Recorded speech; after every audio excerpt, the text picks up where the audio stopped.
This is Qtv News. I am Maria Musani and thanks for joining us. First, the main local and sports news headlines. As President Barrow meets the people talk continues, the people of Nyomi tell him what they desire. A Gambian businessman has made startling allegations of child sacrifice by ex-President Jammeh. The police anti-crime unit has paraded for breaking and entering suspects caught due to CCTV. A day-long conference for young women in politics brought together women from different political parties to discuss ways of them to fully participate in politics. In international news, we have an update from Ghana's presidential and parliamentary elections.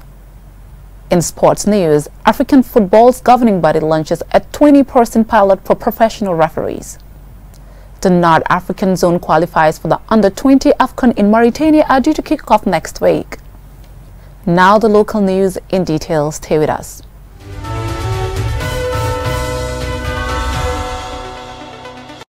The people of Lower and Upper Nyomi want the government to build more multi-purpose skills centers in the areas to help reduce unemployment and discourage illegal migration. Alusisa reports. Speaking in Nyomi, Esau and Lamen on day one of the president's constitutionally mandated Meet the People talk, the people of Lower and Upper Nyomi said the construction of skill centers is one aspect they believe can greatly cut down on employment and illegal migration among the young people of Nyomi. In December last year, the people of Bar and its surroundings were left in despair and tears after a boat carrying their sons and daughters en route to Europe capsized off the coast of Mauritania. The locals also appealed for the transfer of the location of Esau Upper Basic School, which is currently located near the riverside, and for scholarship for students graduating from Esau Senior School. There is also the need to upgrade the Lameng Lower Basic School to Upper and Senior School. The farmers said storage facilities are necessary in the area to store their produce. They also appealed for water, roads and electricity for communities still without, such as Jinak village. Non-villagers, they commend the government for the Hakalang Road project, the under-construction 4-star hotel in Bara, the subsidized fertilizer for farmers, and plans to build a mini stadium in the area to boost sports.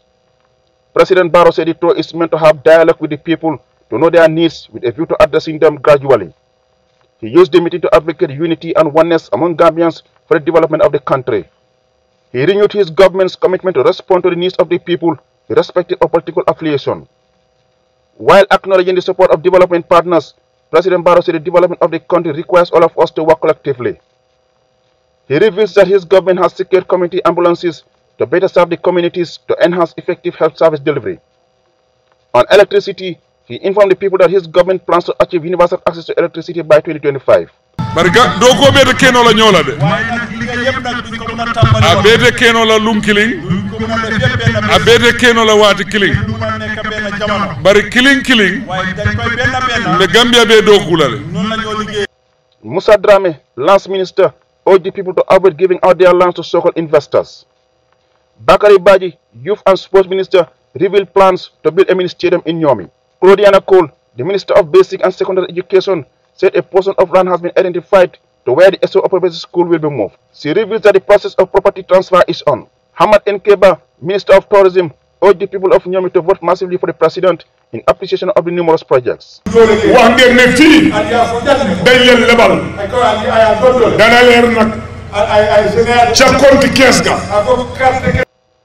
The SO meeting was greeted with the confirmation of the defection of GDC National President Dr. Demba Sabali to the National People's Party and Musa Njai, mobilizer of GDC. They expressed regret in opposing the president over the years and gave assurances of their fullest support from now on, as they call all GDC supporters to follow suit. They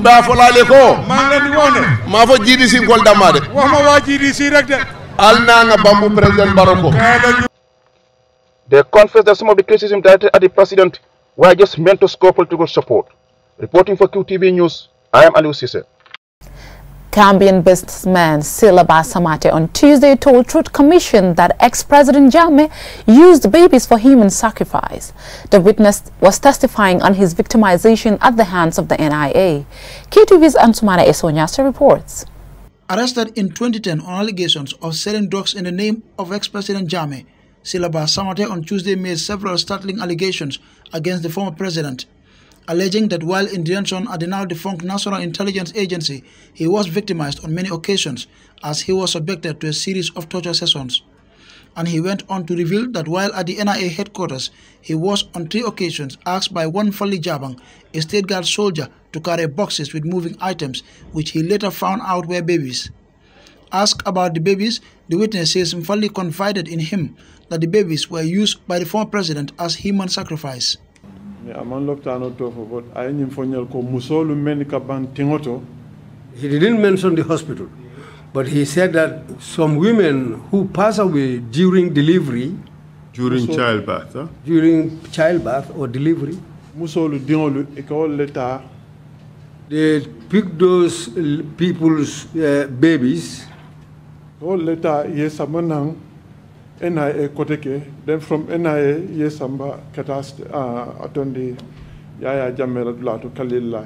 These babies are brought to the NIA and later picked from the NIA, and they take them to Yaya Jammeh's place in Kanilai. For what? To sacrifice them. Furthermore, he says he was on several occasions forced to clean the floor of what was the torture chamber at the NIA, and that he was asked to pick up decapitated heads and human remains, all in a bid to get him to confess to allegations leveled against him. When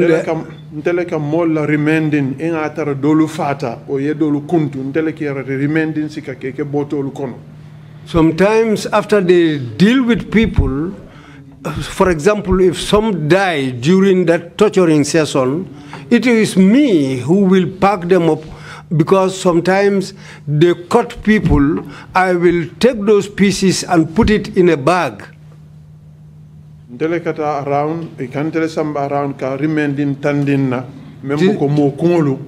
is me who they usually take around to show me parts of a human being, like a human head. Omar Cham did it maybe up 2 times, up to 3 times. Omar Cham did that. After spending months in detention, he alleges he was forced to sign a statement and used as a state witness against other detainees. He says he was schooled by then Director of Public Prosecution, Chenge, as to what to say in court in exchange for bail, adding that he bribed the DPP and other NIA agents to secure his bail before fleeing the country. Ansmane Sonyasi for Qtv News. The police anti-crime unit has arrested 4 suspects who are alleged to have broken and entered the residence of one Wuri Jalo at Brosubi. According to the police, the arrested suspects are all ex-convicts. The televisions stolen are worth $400,000, and according to the police, the arrest was made easy thanks to the CCTV camera security system installed at the house. Speaking to the press on Tuesday at the anti-crime headquarters in Bijilo, Police PRO Lamin Jai began by updating us about the suspects. 4 individuals by the name Ismaila Toure, Baba Jaite, and we have also Wiye Sane, as well as Mohammed Koli. They are the suspects that you have seen outside there. These individuals have broken into an office premises and have decided to steal all those flat screen televisions that you have seen outside. They are 16 number, and they have gone with them. The good thing is the people who own this office have been able to put up a proper security in place, and so they were able to provide the police with evidence that helped the police so much in this investigation. Pierre Njai added that the stolen items were sold to one Mam Sheikh Njai, a Senegalese national who, according to the police, is known for buying stolen materials and transporting them to Senegal, where he sells them. These flat screens have been recovered from somebody who has bought them all at $60,000. Now, the interesting thing here is that the value of this property, as far as the owner has put to the police, is up to $400,000.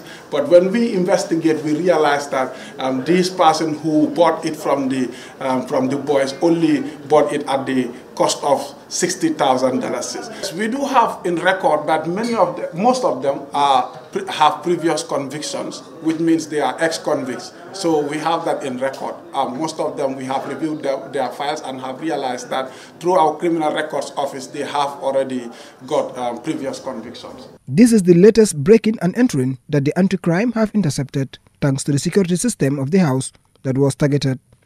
The police PRO used the opportunity to call on Gambians not to buy cheap materials from unknown persons, stressing that if anyone is caught buying stolen properties, they will face the same punishment as the suspects. Babukar C, Qtv News.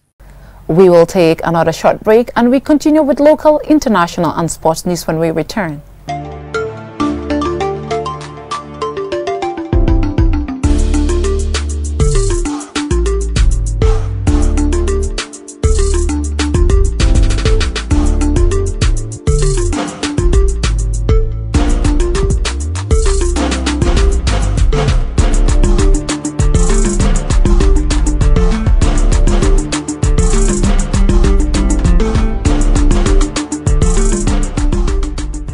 Welcome back. If you're just tuning in, this is Qtv News.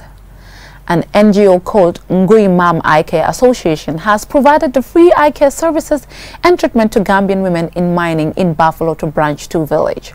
This gesture is deemed necessary as these women are vulnerable to eye complications due to the nature of their work. Ajibintu Drama reports.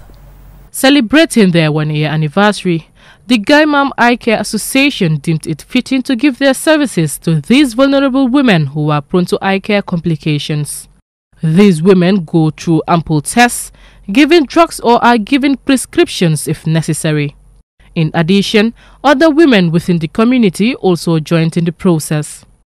Sunkare Baji, the PRO of Gaimam Eye Care, thanked the Chief Executive Director for his immense endorsement for making the event a success, adding that women with serious conditions or complications will be referred to their hospital for treatment. Because we are very grateful for this association about Dr. Abba Haidara. He's our best man. He was supporting all the time. According to our association, we have said that we have to check their eyes, especially those who have cataract and pterygium, and you have to send them referring to our hospital in Seszaid. So those people are not having any cases from there. They will give them medication free. We are not going to give them to sell it to them, so we have to give them free. Elizabeth Jata, a miner, expressed appreciation for their help. She quickly added that more help is needed as they always have body ache problems. Elizabeth pleads for help to improve their living standards.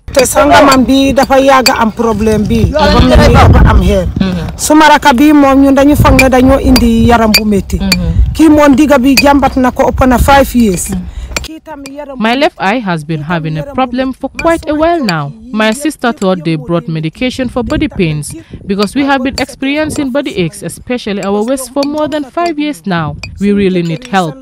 Yamundao Sise, also a miner, explains the challenges she has with her eyes.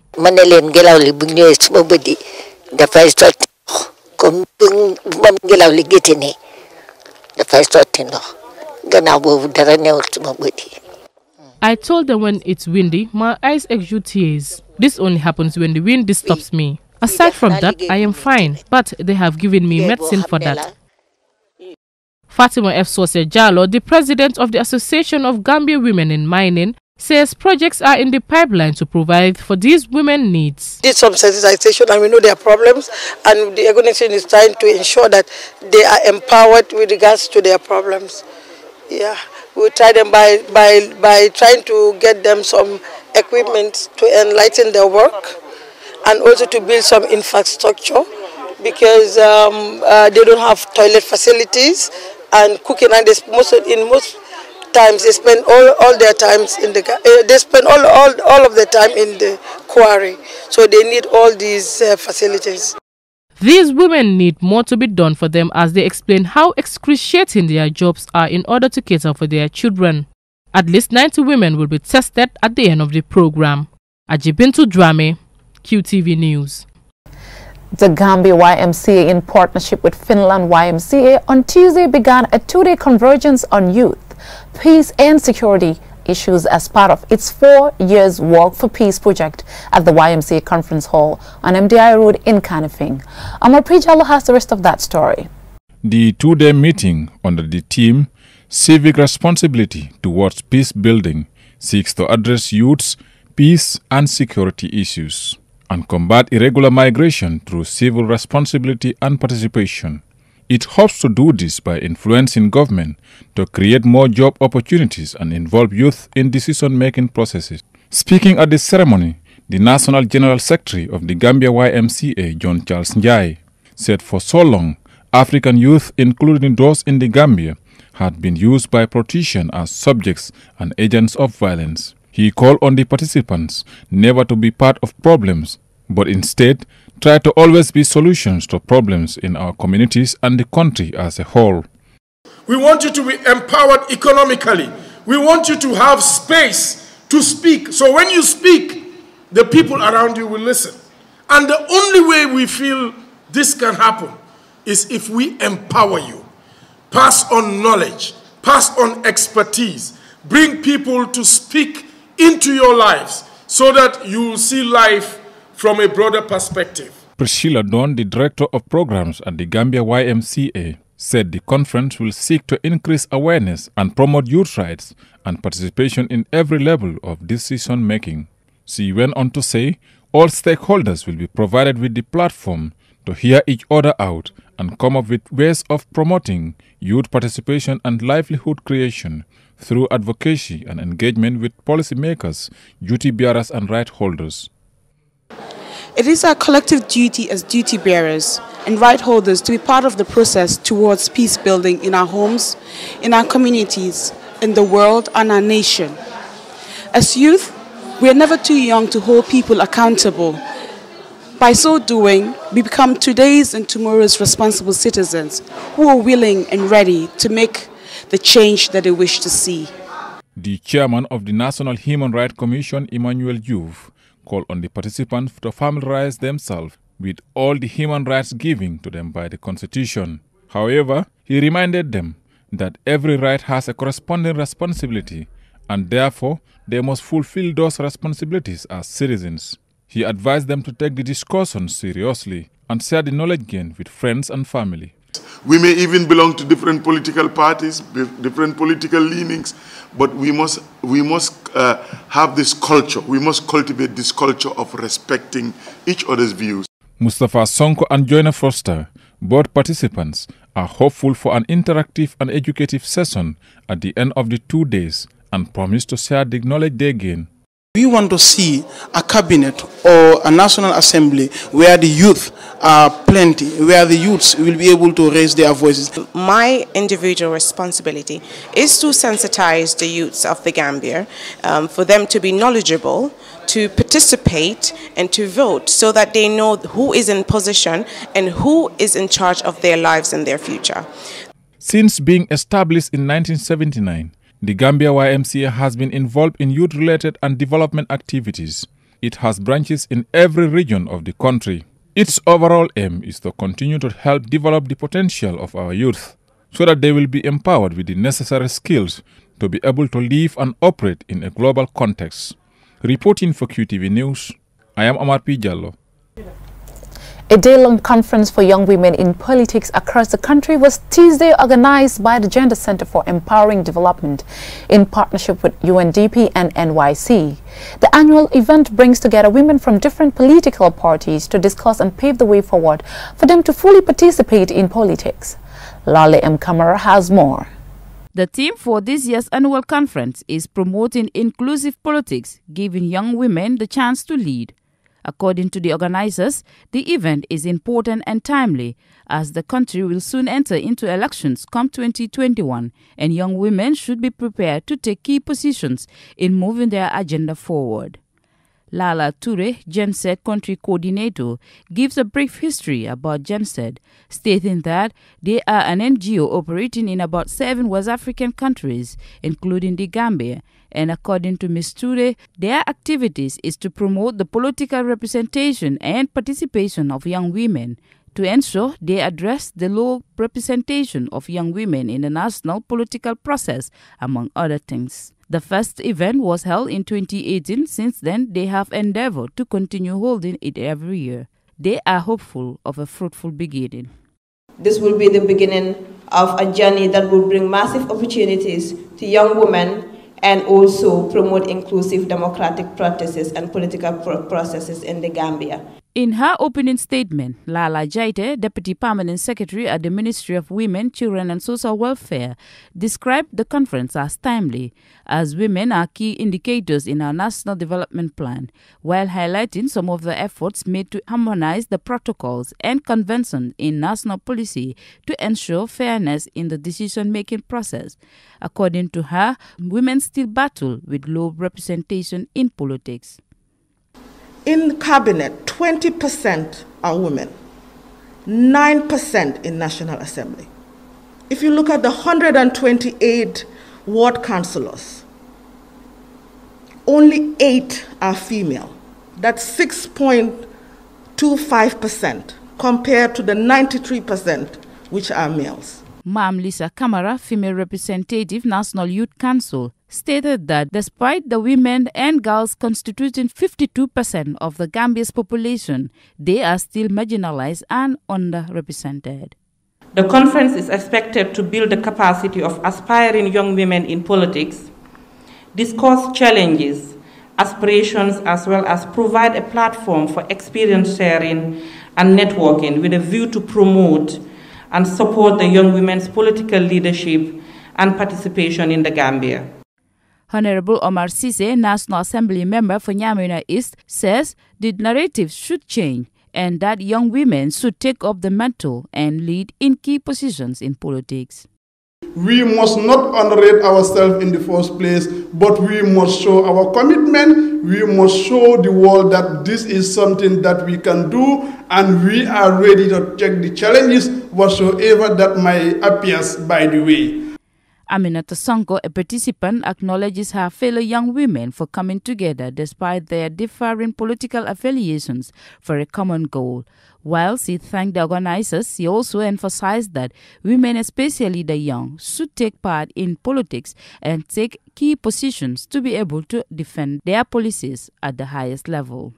The Gender Center for Empowering Development, GEN said, aims to empower women and youth for sustainable development in our communities.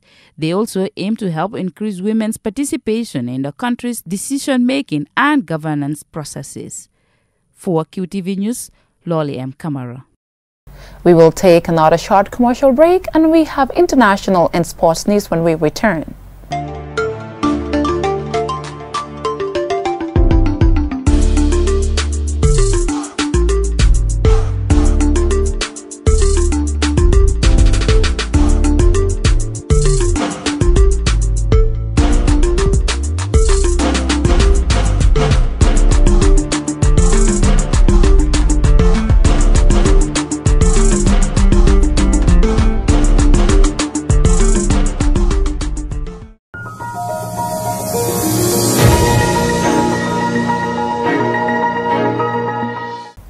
In international news, Ghanaians head to the polls on Monday to vote in the presidential and parliamentary elections, in which 17 million voters were eligible to vote.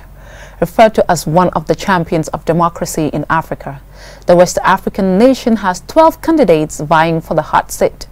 But the focus is on the incumbent Nana Akufo-Addo and former President John Mahama. Babukar C reports.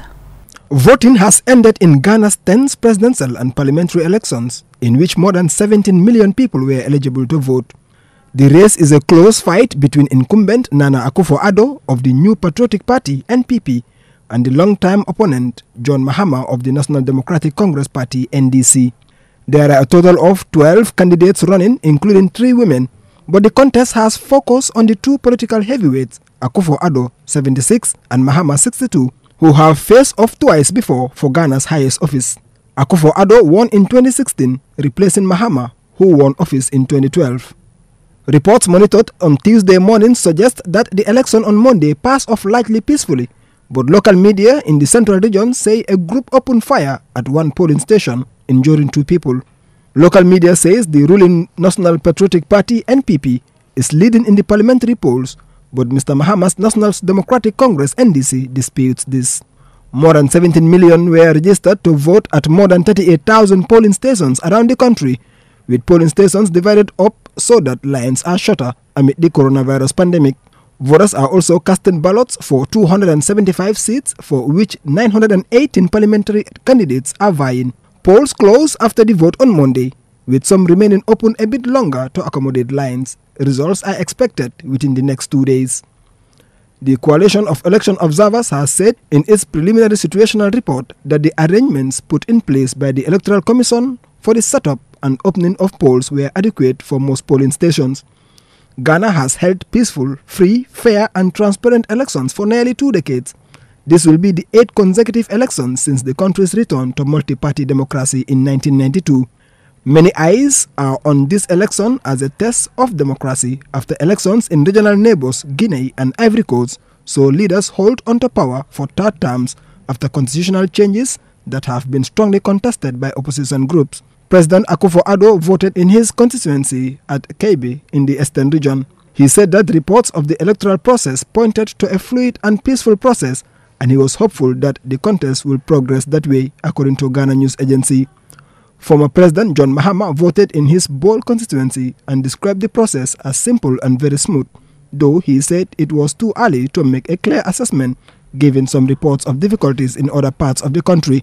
Electoral Commission Chair Jean Mensah has promised a credible, fair, orderly and peaceful elections. Babukar Si, QTV News.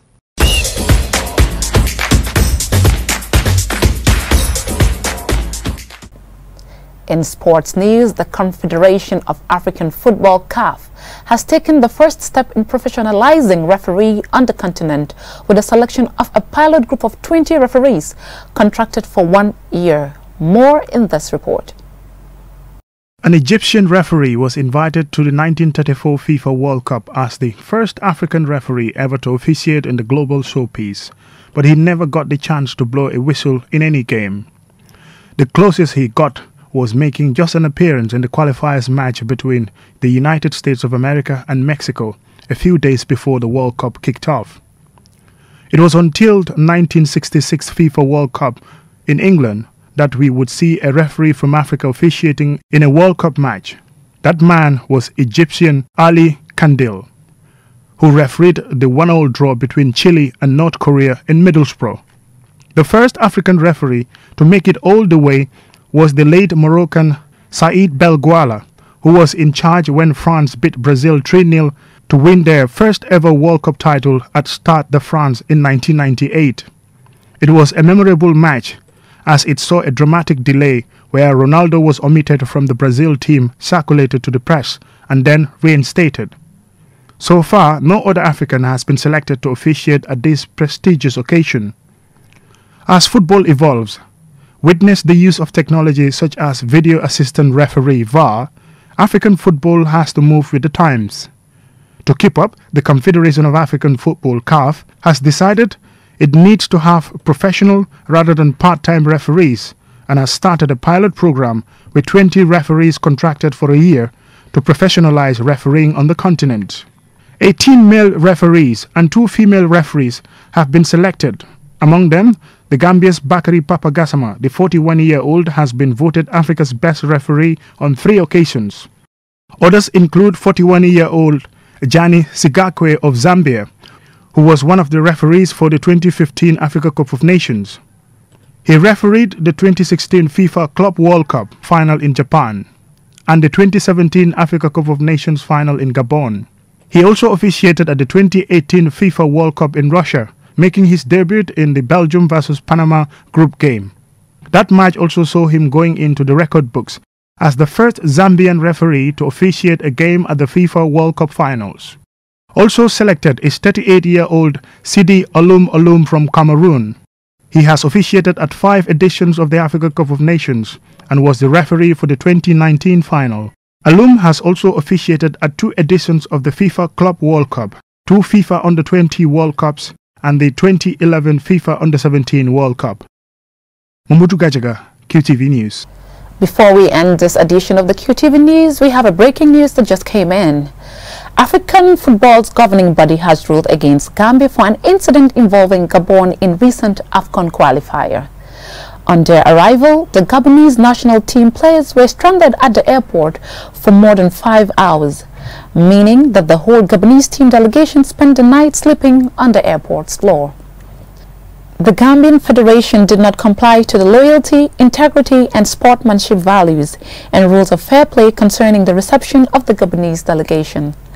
The disciplinary board decided to impose upon the Gambian Federation a fine of $100,000, of which $50,000 are suspended on the condition that the federation is not found guilty of a similar offense within a period of 24 months.